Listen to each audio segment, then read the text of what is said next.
आज का वचन।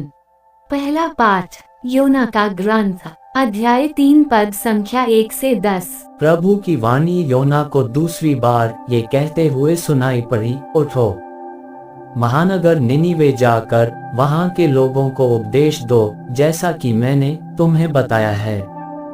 इस पर योना उठ खड़ा हुआ और प्रभु के आज्ञानुसार निनीवे चला गया।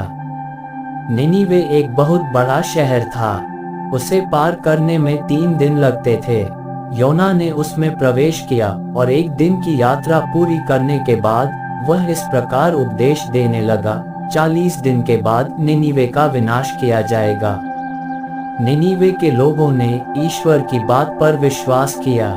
उन्होंने उपवास की घोषणा की और बड़ों से लेकर छोटों तक सब ने टाट ओढ़ लिया। निनीवे के राजा ने ये खबर सुनी।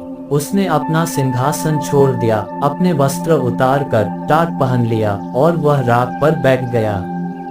इसके बाद उसने निनीवे में यह आदेश घोषित किया, ये राजा तथा उसके सामंतों का आदेश है, चाहे मनुष्य हो या पशु, गाय बैल हो या भेड़ बकरी, कोई भी न तो खाएगा, न चरेगा और न पानी पिएगा।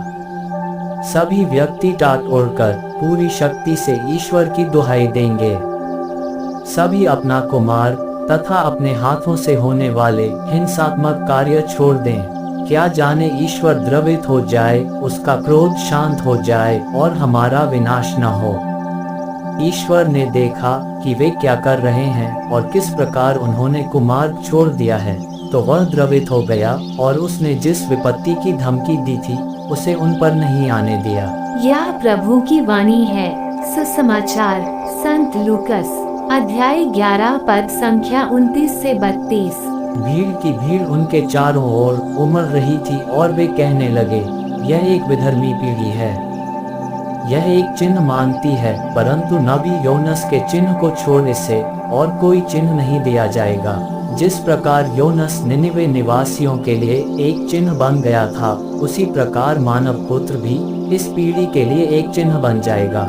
अन्याय के दिन दक्षिण की रानी इस पीढ़ी के लोगों के साथ जी उठेगी और इन्हें दोषी ठहराएगी, क्योंकि वह सुलेमान की प्रज्ञा सुनने के लिए पृथ्वी के सीमांतों से आई थी, और देखो यहाँ वह है जो सुलेमान से भी महान है। अन्याय के दिन निनीवे के लोग इस पीढ़ी के साथ जी उठेंगे और इसे दोषी ठहराएंगे, क्योंकि उन्होंने योनस का उपदेश सुनकर पश्चाताप किया था, और देखो यहाँ वह है जो योनस से भी महान है। यह प्रभु का पवित्र सुसमाचार है। आमीन। आज का चिंतन। पाप हमारे आध्यात्मिक जीवन की निर्जीव स्थिति है तथा सांसारिकता में नकारात्मक सक्रियता का परिचायक है।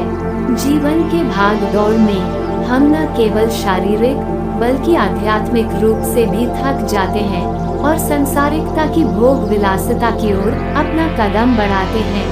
इसी प्रकार की परिस्थिति निनिवे वासियों की भी थी, जिनको आगाह करने के लिए ईश्वर ने नबी योना को अपना मध्यस्थ बनाया। कहा जाता है, आज्ञा पालन में सुख समृद्धि का राज छिपा है। निनिवे वासियों ने नबी योना की बातों पर विश्वास कर पश्चाताप किया और अपने जीवन को बचा लिया। आज के सुसमाचार में लोग चिन्ह की मांग कर रहे हैं, पर ईश्वर तो हमें हमेशा से ही जीवन की विभिन्न परिस्थितियों में हमें आगाह करते हैं।